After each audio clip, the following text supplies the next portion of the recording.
الرحيم. الفاتحة إلى روح حبيبنا وشفيعنا سيدنا رسول الله صلى الله عليه وسلم وآله وأصحابه وأزواجه وإخوانه من الأنبياء والمرسلين، ثم إلى أرواح مشايخنا ولآبائنا وأمهاتنا ولمن له حق علينا، خصوصا مؤلف هذا الكتاب الإمام العالم العلامة عارف بالله الحبيب أحمد بن زين الحبشي، بأن الله يغفر لهم ويرحمهم ويعلي درجاتهم في الجنة وينفعنا بأسرارهم وأنوارهم وعلومهم وبركاتهم في الدين والدنيا والآخرة بسر الفاتحة. أعوذ بالله. بسم الله الرحمن الرحيم. الحمد لله رب العالمين الرحمن الرحيم مالك يوم الدين صراط الذين أنعمت عليهم.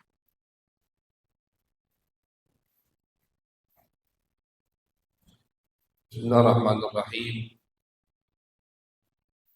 قال المؤلف رحمه الله تعالى ونفعنا به بعلومه بعلوم مشايخنا وبعلوم سائر الصالحين في الدارين آمين، إلى أن قال والتكبر على عباد الله تعالى.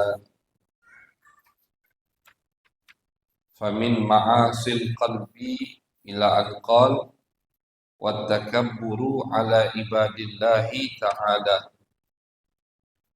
والرياء والعجب بطاعة الله تعالى. والحسد والحقد على عباد الله. ومعنى الحسد كراهة النعمة على المسلم واستثقالها.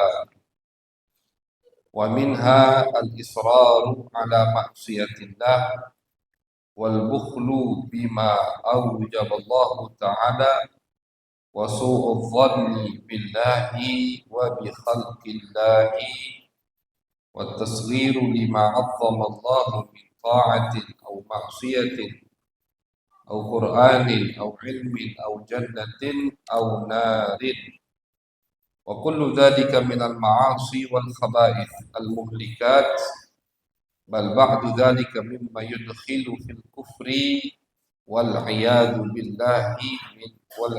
بالله تعالى من ذلك. Alhamdulillah, pertama-tama puji syukur kehadirat Allah Subhanahu wa taala. Salawat dan salam kita haturkan kepada baginda besar Nabi Agung, Nabi besar Muhammad sallallahu alaihi wasallam. Alhamdulillah, Bapak, Ibu-ibu dirahmati oleh Allah dan dikumpulkan kembali oleh Allah Subhanahu wa taala di rumah daripada rumahnya Allah. Mudah-mudahan yang hadir semua dalam keadaan sehat walafiat. Yang punya hajat insyaallah hajatnya dikabulkan oleh Allah Subhanahu wa taala. Yang ada penyakitnya diangkat, disembuhkan oleh Allah. Amin ya rabbal alamin. Masyaallah hadirin wal hadirat. Bapak, Ibu-ibu yang dirahmati oleh Allah, masih dalam pembahasan tentang maksiat. Di sini Al-Habib, pengarang kitab ini Al-Habib Ahmad bin Zain Al-Habsyi, beliau mengatakan termasuk maksiat hati. Jadi maksiat ini tidak kelihatan dengan atau tidak ketahuan. Maksiat ini dengan pergerakan, bukan dengan gerak-gerik kita, bukan dengan gaya kita, bukan. Tapi ini maksiat ada di dalam hati. Maksiatnya dalam hati. Jadi mungkin orang tidak tahu kita lagi bermaksiat kepada Allah. Beda dengan maksiat, misalkan meninggalkan sholat, itu bukan maksiat hati, maksiat badan. Maksiat misalkan mabuk, itu maksiat badan, bisa kelihatan. Mencuri, berzina, dan yang lain-lain, itu bisa kelihatan. Ini tidak, maksiat ini tidak bisa kelihatan dengan mata manusia. Yang menilai hanya Allah Subhanahu wa ta'ala. Oleh karena itu, Tidak boleh mengklaim atau kita mengatakan satu orang, oh ente maksiat hati ini, tidak boleh. Kenapa? Karena yang tahu cuma Allah. Apa di antaranya disebutkan sama beliau, at-takabburu ala ibadillah ta'ala. Mempunyai sifat sombong. Sifat sombong itu adalah sifat yang tercela. Sombong itu adalah sifat yang tercela. Bahkan tidak diusirnya iblis oleh Allah dari surga, dari hadratullah, dari hadapan Allah Subhanahu wa taala, kecuali karena sifat ini, sifat sombong. Maka yang pertama kali makhluk yang sombong itu iblis. Pertama kali makhluk yang sombong siapa? Iblis. Ketika dia mengatakan kepada Allah Subhanahu wa taala, pas Allah perintahkan untuk sujud kepada Adam, qala ana khairun minhu khalaqtani min nar wa khalaqtahu min tin. Kata iblis, ya Allah, aku lebih baik daripada Adam. Aku lebih mulia daripada Adam. Kau ciptakan aku dari api, sedangkan Adam kau ciptakan dari tanah. Elemen api kan lebih kuat daripada tanah. Api. Sombong dia. Dari situlah diusir sama Allah Subhanahu. Jadi hati-hati kalau kita punya penyakit sombong. Berarti sama kita dengan iblis. Dan pertama makhluk yang sombong itu adalah iblis. Dari sombong inilah semua penyakit akhirnya muncul. Dari sombong inilah semua maksiat hati akan muncul. Sombong, dari sombong akhirnya iri, hasud, dari hasud akhirnya dendam. Jadi dendam akhirnya ada buruk sangka. Semua itu dari sombong. Semua dari sombong. Iblis ketika diusir, sombong dia, diusir. Marah akhirnya. Tidak terima dengan keputusan Allah gara-gara sombong. Iri akhirnya dengan Nabi Adam. Sombong. Dendam sama Nabi Adam. Sampai-sampai bersumpah di hadapan Allah. Ingin apa? Ingin menyesatkan keturunan Adam sampai hari kiamat. Itu kan termasuk dendamnya iblis.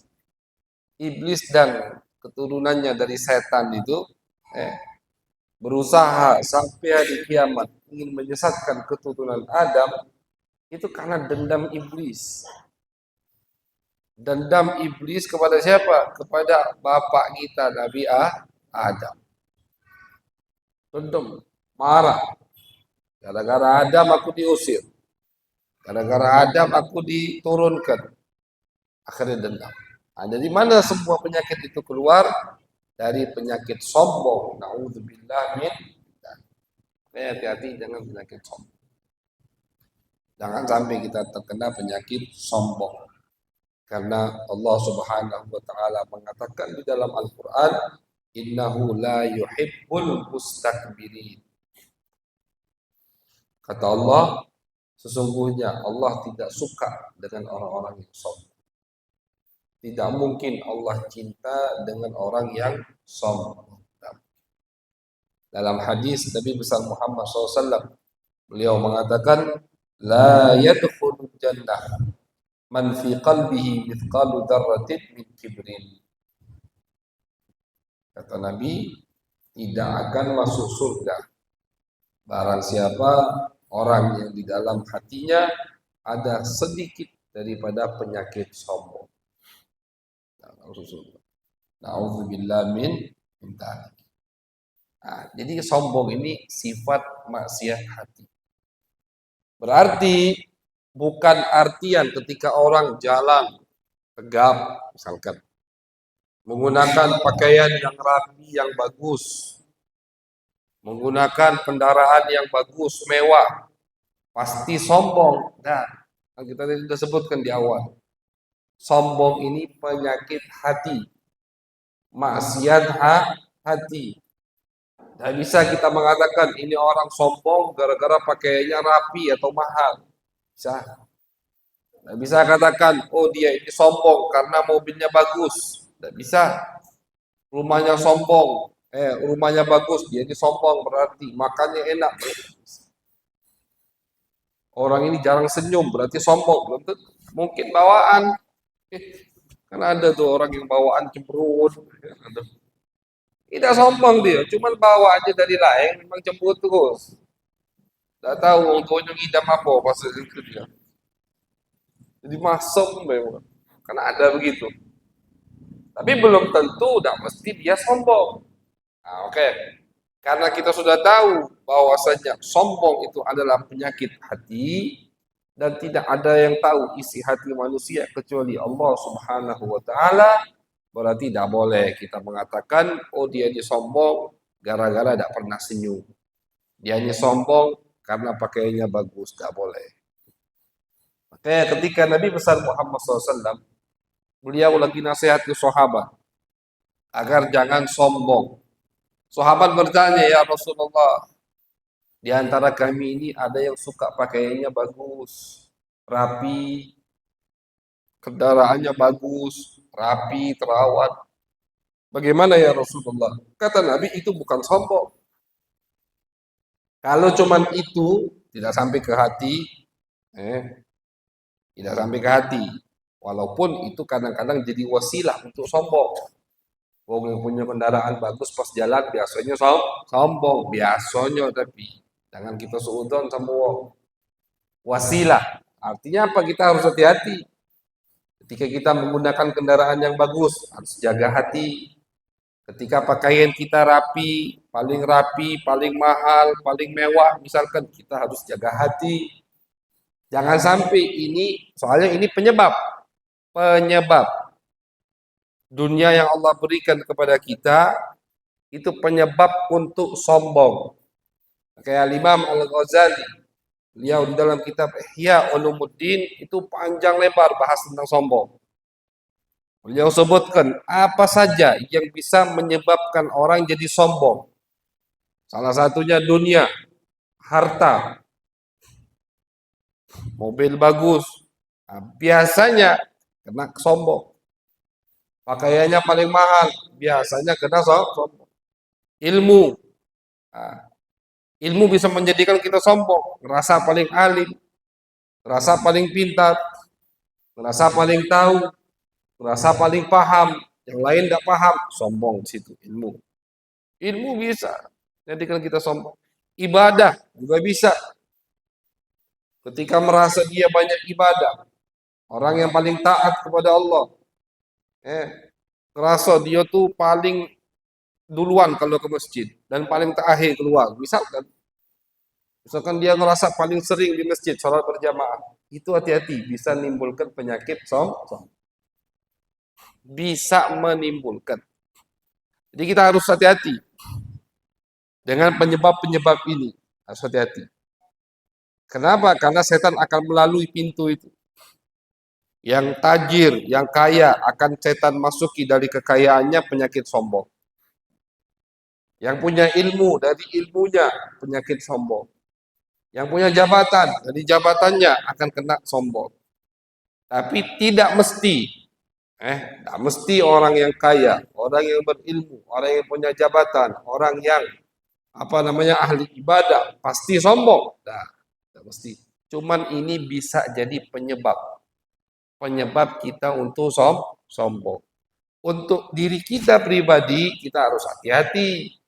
Tapi untuk orang lain tidak boleh kita buruk sangka. Dan sekali lagi, bahwasanya dalam maksiat hati ini, kita harus berbaik sangka ke orang lain, tapi buruk sangka ke diri kita. Itu caranya, tips biar hati kita bersih. Pengen hati kita bersih. Pengen hati kita ini jauh dari maksiat hati. Pengen kita ini jadi orang yang diridhoi oleh Allah. Itu caranya satu. Ke orang lain kita harus berbaik sangka. Nah, cak mano begayanya kita baik sangka harus. Tapi ke diri kita harus buruk sangka terus. Ke diri kita harus buruk sangka. Ketika kita misalkan hadir majelis taklim, kita berusaha ke niat aku masih kurang bagus hadir majelis taklim. Harus ku perbaiki niat aku. Ketika kita sholat berjamaah di masjid, ada seberapa sholat aku ini. Mungkin ini diterima, bisa beda diterima. Terus diri kita main itu. Ketika kita bersedekah, ada seberapa sedekah aku. Ikhlas juga tidak. Jadi akhirnya apa? Diri kita ini termotivasi terus untuk makin maju, makin maju, makin maju. Makin meningkat, makin meningkat, makin meningkat. Begitu kalau untuk diri kita. Tapi kalau untuk orang lain harus kita berbaik sangka. Jangan dibalik. Itu kalau dibalik hancur kita habis. Ke orang lain kita buruk sangka terus, ke diri kita tidak pernah buruk sangka. Wah, kalau ngomong ini dia paling bagus. Paling bagus dia. Paling kata salah. Kalau orang lain ada kalau salah di mata dia. Oh, dia ini cak ini, oh dia ini cak ini. Oh. Nah, itu salah begitu. Itu tidak bakal baik-baik hati kita. Tidak bakal sembuh kita dari penyakit hati. Nah, jadi suatu hari ketika Nabi Muhammad SAW beliau sedang menasehati sahabat untuk tidak sombong, sahabat bertanya, ya Rasulullah, bagaimana di antara kami kalau pakaiannya ada yang bagus, rapi, mahal, bisa kendaraannya juga begitu. Kata Nabi, itu bukan sombong. Bahkan kata Nabi, innallaha jamilun yuhibbul jamal. Allah itu indah dan suka sesuatu yang indah. Jangan kita jadi salah. Orang yang menggambarkan syariat dengan pakaian yang kotor, compang-camping, tidak mandi berhari-hari, itu salah.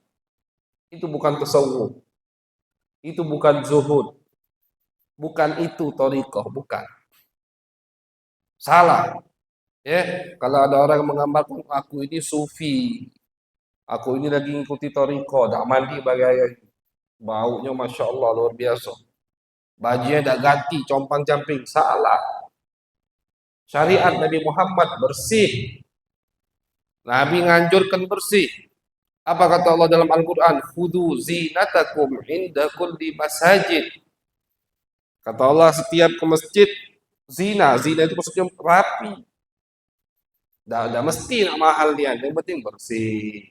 Baju tadi wangi, rapi, pantas dilihat orang lain. Tidak ada mesti nak mahal, mubazir pula kalau mahal kalau tidak. Tidak mesti baru. Yang penting rapi, bersih. Begitu syariat. Jadi salah sekali lagi orang yang ingin menggambarkan dirinya mengamalkan syariat atau ingin menampakkan ke orang lain dia adalah sufi dengan pakaian yang compang-camping, kotor, tidak mandi, itu salah. Itu kebalikan. Bahkan dia mencoreng nama syariat Islam. Hati-hati.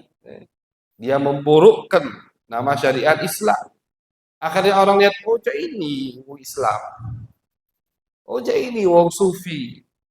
Oh cak ini pengikut thariqah yang badannya bau. Yang bajunya kotor. Bukan begitu. Kita lihat apa para guru-guru kita, Masya Allah. Itu mereka kalau pakaian rapi. Kalau pakaian rapi. Sebelumnya, para masyayikh sebelumnya, para pemimpin thariqah.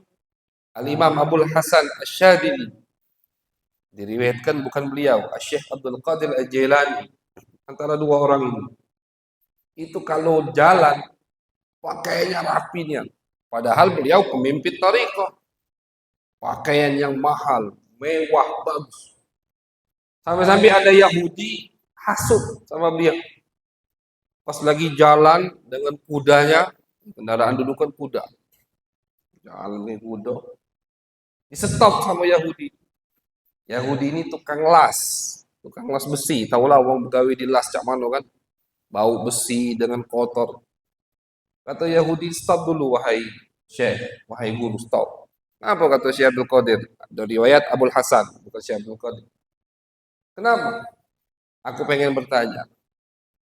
Berarti setelah aku melihat penampilanmu, kata si Yahudi ini. Berarti ketika aku melihat penampilanmu dan aku tahu hadis dari nabimu yang mengatakan bahwasannya dunia adalah surga untuk orang kafir dan neraka untuk orang mukmin. Berarti Nabi kau bohong. Kenapa Nabi aku bohong? Jika kau cak di surga, aku yang cak di neraka. Padahal aku yang kafir, kau yang mukmin. Mana? Tidak sinkron. Apa keadaanmu dengan sabda nabimu? Karena ada hadis Nabi mengatakan dunia itu surganya orang kafir dan nerakanya untuk orang mukmin. Ada hadis yang begitu dari Nabi. Apa jawab? Panjang, banyak jawabannya. Salah satunya kata Syekh Abdul Qadir Jailani atau Abul Hasan Asyadili. Betul kata Nabi. Dunia ini bagaikan surga untukmu, neraka untukku. Kalau dibandingkan dengan apa yang akan kau rasakan nanti di hari akhir, kau sekarang cak di surga. Kalau dibandingkan apa yang dia akan dapat kena kafir, masuk neraka, di surga kau sekarang. Sedangkan aku, kalau dibandingkan apa yang nanti aku dapatkan di surga, aku seperti di neraka sekarang, walaupun hidup aku mewah. Kemudian jawaban beliau, pakaianku yang rapi ini, itu menunjukkan ke orang lain bahwasanya aku tidak butuh uang kalian. Aku udah minta-minta. Apa? Pakaiannya udah bagus. Fashion sudah mobil. Udah ngikuti zaman. Maka aku seakan-akan kata Syekh Abdul Qadir, aku mengatakan ke orang-orang lain, aku tidak butuh uang kalian. Kau ngomong kayo, aku udah ada. Tapi pakaianmu yang compang-camping seakan-akan mengatakan ke orang lain, aku butuh. Jadi begitu niat ulama ketika mereka rapi. Dan begitulah syariat Nabi besar Muhammad SAW. Ajaran Nabi. Kita ini tidak usah macam-macam. Pokoknya ada masalah sedikit, kita balikkan ke Nabi Muhammad.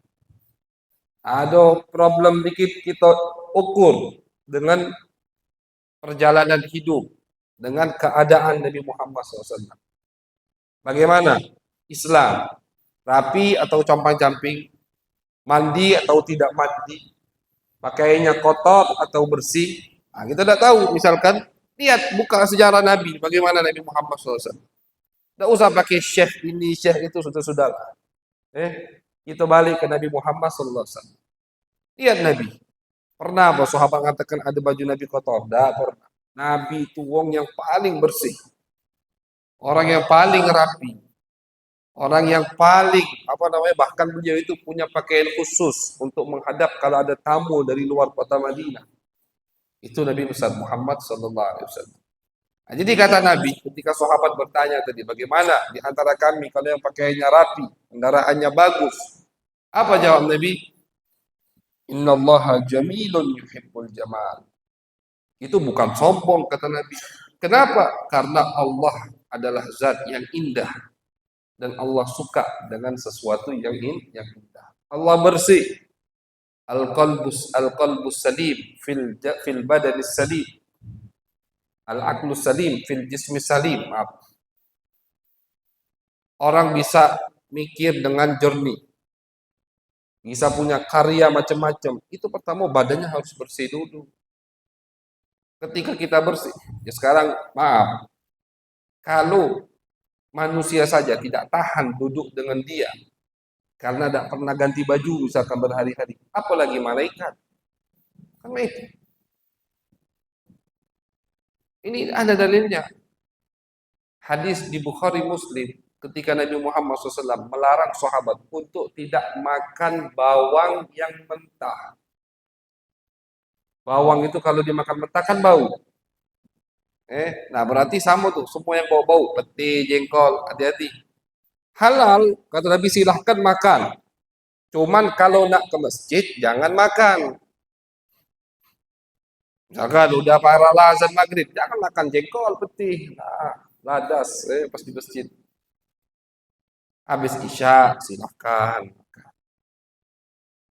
Halal, ada haram halal.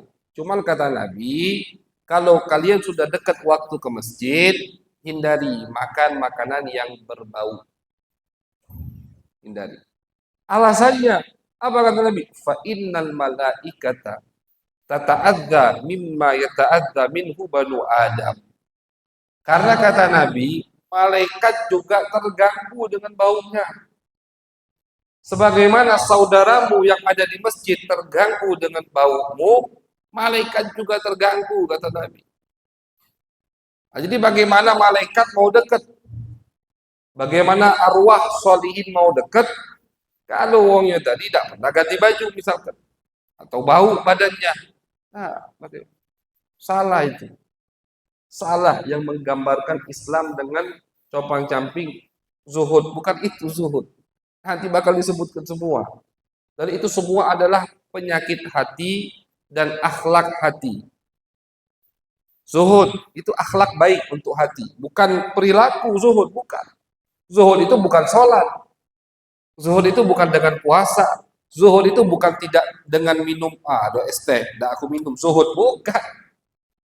Kalau tidak minum es teh, alasannya zuhud, tapi hatinya pengen es teh, itu bukan zuhud namanya. Ya kan begitu. Zuhud itu yang penting tidak memikirkan dunia, itu zuhud. Ketika pakai pakaian yang rapi, nah do mikir ke baju ini terus, oh hati-hati jangan kotor. Nah, tidak, bukan itu. Itu arti zuhud.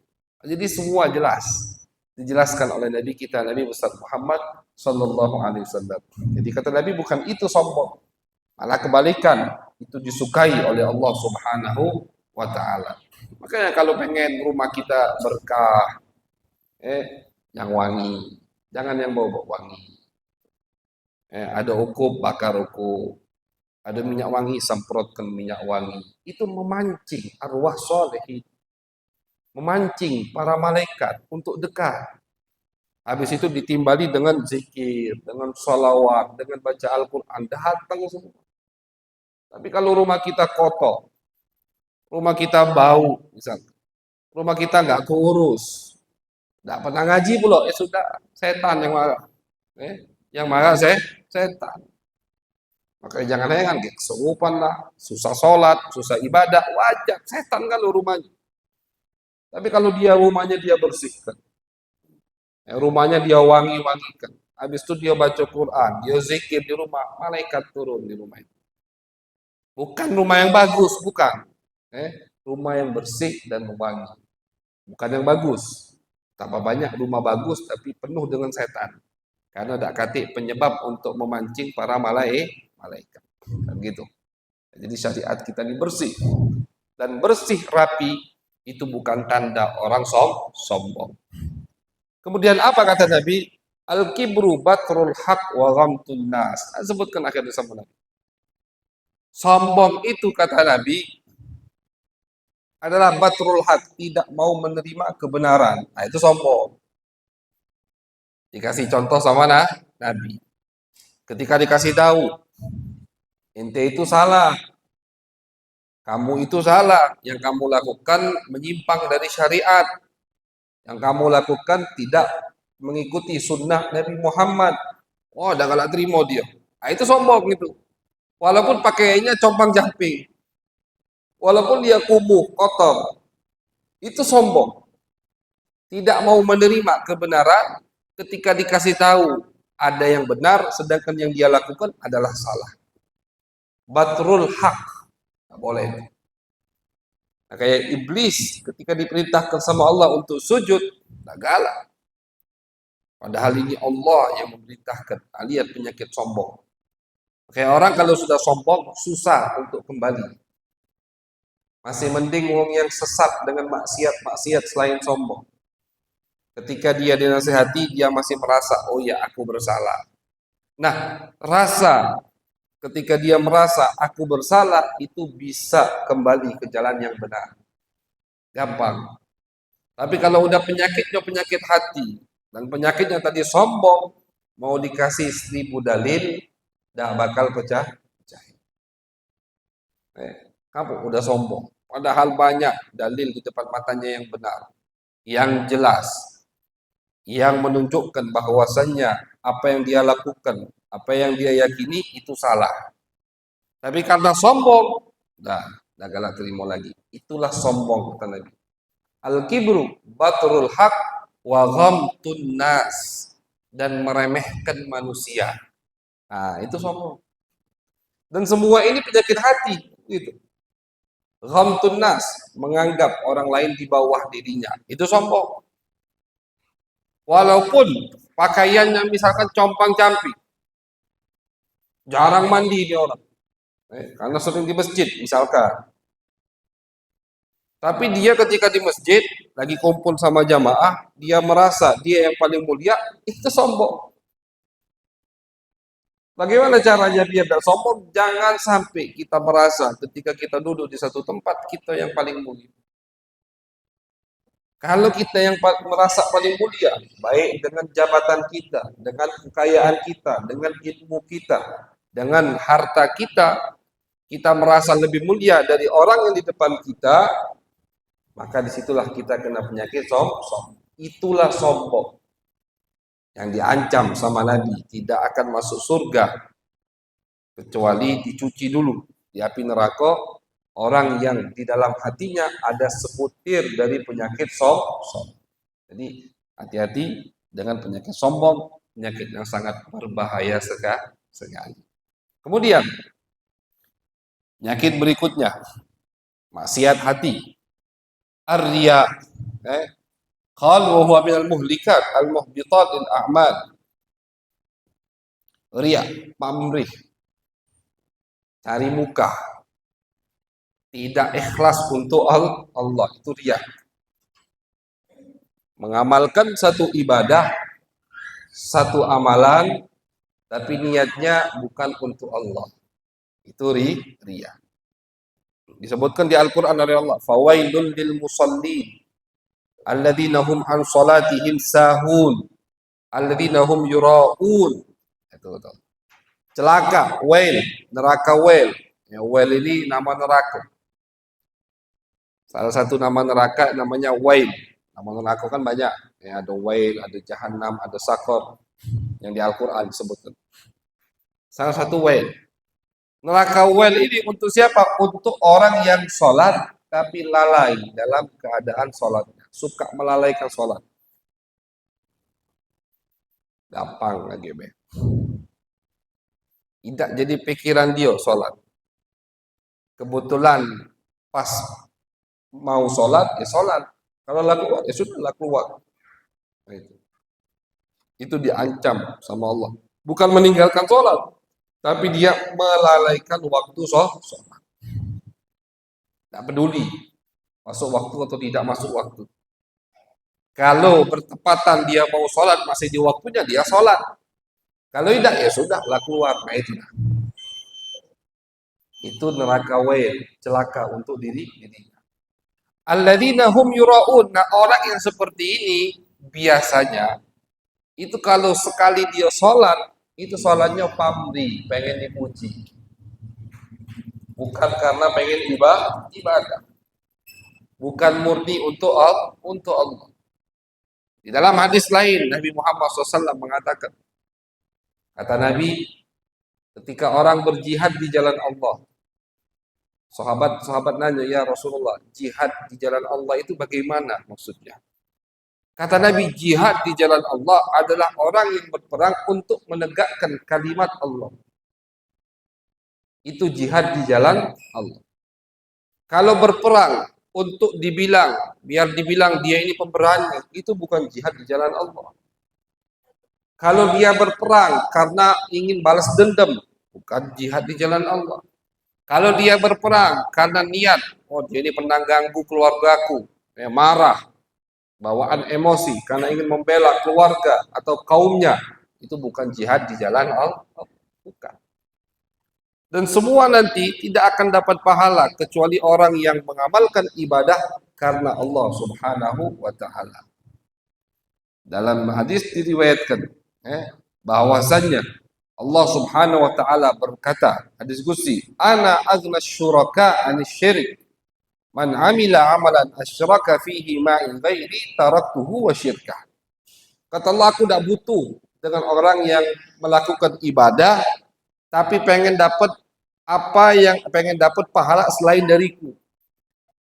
Salat, apa pengen dapat biar dipuji, dia rajin ibadah. Nah, itu kata Allah, aku tidak butuh dengan ibadah. Makanya nanti orang-orang seperti itu ketika di padang mahsyar lagi dihisab sama Allah, ketika dia lihat tidak ada kosong, aku dulu pernah jihad pas di dunia, apa kata pahalanya? Pas dia tanya sama Allah, apa kata Allah? Bukankah kau jihad, kau berperang agar dikatakan kau itu pemberani? Udah, kau udah dapat pahalanya. Nah, jadi wong yang pabri itu rugi, apa ruginya? Dia dapat pahalanya di dunia, bukan di akhirat. Pengen dipuji, kata Allah. Bukannya kau lakukan ibadah itu pengen dipuji. Ya sudah, kau sudah dipuji. Itulah pahalanya. Habis jadi. Kita tidak pengen jadi itu. Kita pengen ibadah kita. Kita pengen amal baik kita ini semua jadi tabungan kita nanti di hari akhir. Tidak pengen. Karena yang kita butuhkan nanti pas di hari akhir. Ke surga atau ke neraka. Itu yang kita butuhkan. Bukan pahala di dunia. Dan apa kata raso pujian wong? Coba ya. Kita lagi dipuji wong. Apa yang nambah rezeki kita? Hati. Ketika kita dipuji sama orang, ketika kita dihormati sama orang, apakah duit di dompet nambah? Tidak. Apakah sawah kita jadi lebih banyak hasil panennya? Tidak. Apakah beras di rumah bertambah? Rokok nambah? Tidak. Gawean nambah? Nah, itulah. Kemudian, ketika kita tidak dipuji sama orang lain, apakah rezeki kita berkurang? Tidak juga. Apakah harta yang kita miliki di rumah hilang? Tidak. Apakah kita turun jabatan? Tidak. Jadi pujian orang itu mayan wala yadur, tidak manfaat dan tidak madarat, bahkan bisa menjadi madarat buat kita. Makanya para ulama banyak yang mengatakan, aku lebih senang orang yang mencaciku daripada yang memujiku.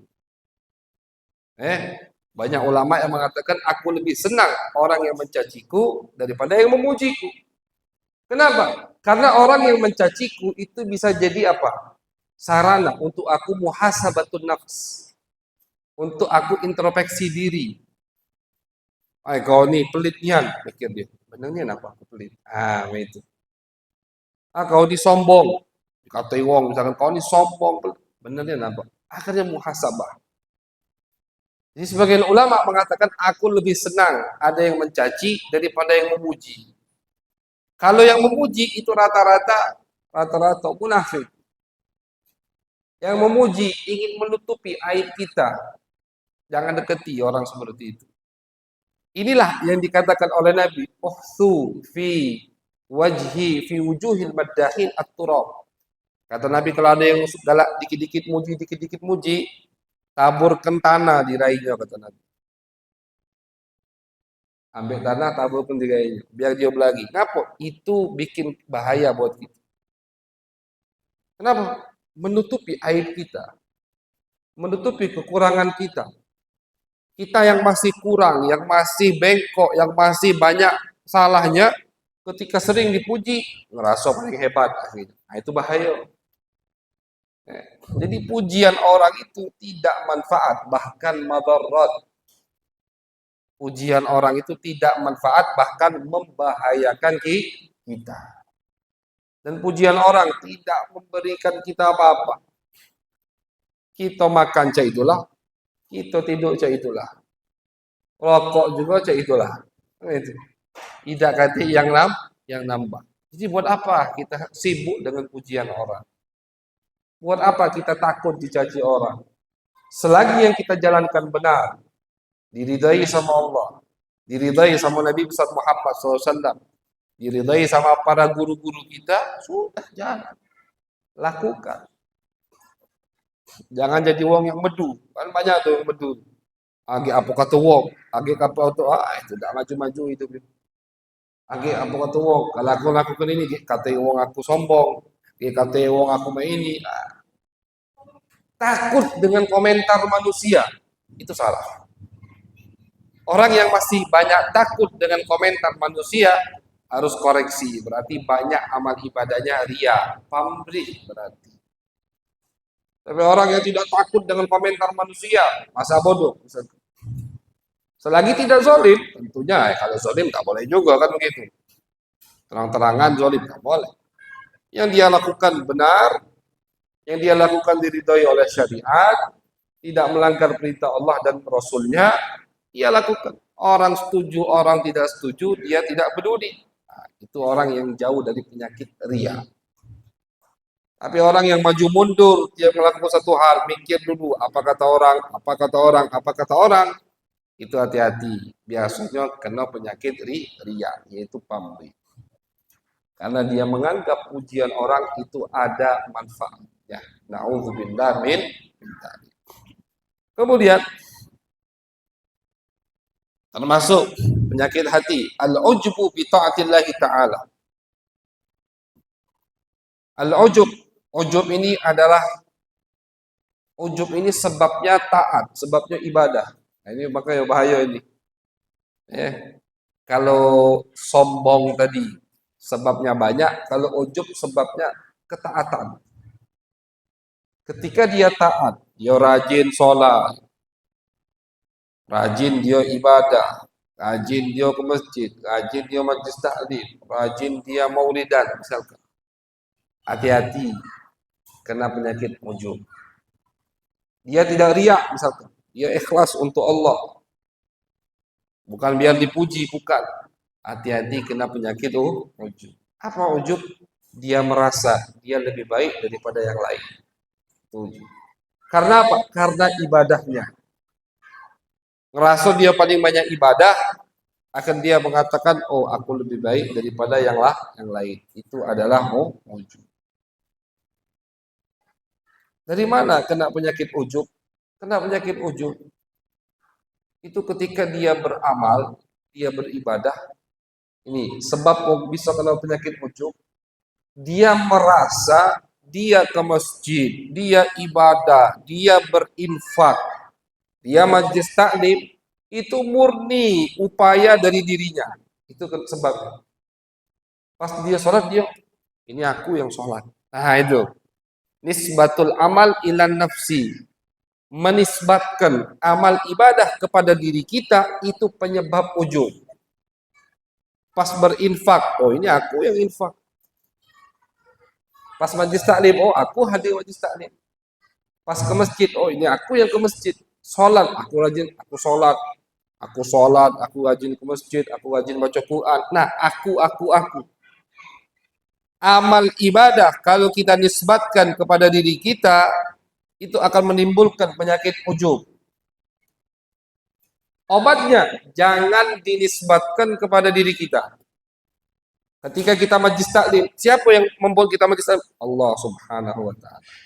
Kalau Allah tidak beri aku taufik hidayat, aku tidak bakal ke masjid. Ketika kita sholat, ini aku sholat gara-gara taufik hidayat dari Allah. Kalau Allah tidak ngenjuk aku sholat, tidak bakal aku sholat. Nah itu. Ketika kita bisa menepis maksiat, ini dari Allah. Aku kuat, tidak kena godaan maksiat. Kenapa? Kalau aku tidak diberi kekuatan oleh Allah, aku akan tergoda dengan maksiat itu.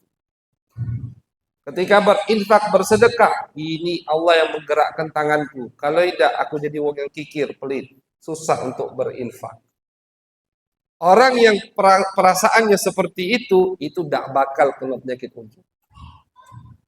Nah, jadi biar kita tidak kena penyakit ujub, merasa lebih baik daripada yang lain gara-gara amal baik yang kita lakukan, jangan kita nisbatkan amal baik yang kita lakukan kepada diri kita. Harus kita nisbatkan kepada Allah. Ini Allah, ini Allah. Dan memang hakikatnya begitu. Dalam hadis Nabi Muhammad menceritakan, kata Nabi, nanti di hari akhir padang mahsyar ada satu orang ahli ibadah dari Bani Israel. Dia ini beribadah 500 tahun. 500 tahun dia habiskan hidupnya di gua dalam gunung untuk beribadah. Ketika habis dihisab sama Allah, Allah katakan kepada malaikat, wahai malaikat, masukkan dia ke surga dengan rahmatku. Dengan rahmat. Protes, ini orang ahli ibadah. Ya Allah, aku ini ibadah 500 tahun. Madai masuk surga dengan rahmatmu, bukan dengan ibadahku. Nah, itu. Dia ngasih hebat dengan ibadah 500 tahun. Kenapa aku tidak dimasukkan surga dengan ibadahku? Dengan amalku 500 tahun. Kenapa dengan rahmatmu ya Allah? Kata Allah, kalau kau nak hitung-hitungan, Wahyu, hitung-hitungan akhirnya. Kata Allah, coba ambil satu nikmat yang aku berikan kepadanya. Nikmat mata sebelah. Bukan dua-duanya, mata sebelah. Itu ditimbang, ibadah 500 tahun. Ditimbang dengan satu mata, kalah beratan nikmat satu mata. Nah, udah sekarang masuk neraka. Apa? Ini baru sikap mata kata Allah. Belum mata sebelahnya.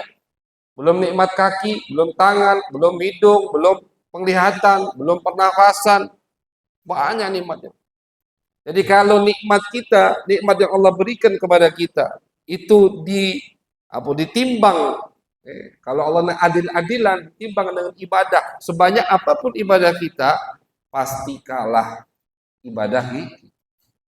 Makanya tadi Allah katakan kepada malaikat, masukkan dia surga dengan rahmatku. Akhirnya dia minta maaf ya Allah. Tidak tahu. Sudah, akhirnya, nah, macam mana nak masuk surga dengan rahmat aku? Ya ya Allah, dengan rahmat. Dengan rahmat Allah. Makanya Nabi katakan, kata Nabi, tidak ada yang masuk surga dengan amal ibadahnya. Hati. Gara-gara sholat kita, nak masuk surga, mimpi. Sholat banyak mikir ke sawah gitu. Lagi sholat, cak mano sawah aku, cak mano cabai aku, macam mikir. Nak masuk surga dengan sholat, dah. Nak masuk surga dengan, dah. Tidak bakal. Makanya Nabi katakan, 1450 tahun yang lalu, Nabi udah katakan. Kata Nabi, tidak ada yang masuk surga karena amal ibadahnya. Sahabat bertanya, qalu wala anta ya Rasulullah, engkau juga ya Rasulullah. Iya kata Nabi, wala ana, aku pun Nabi.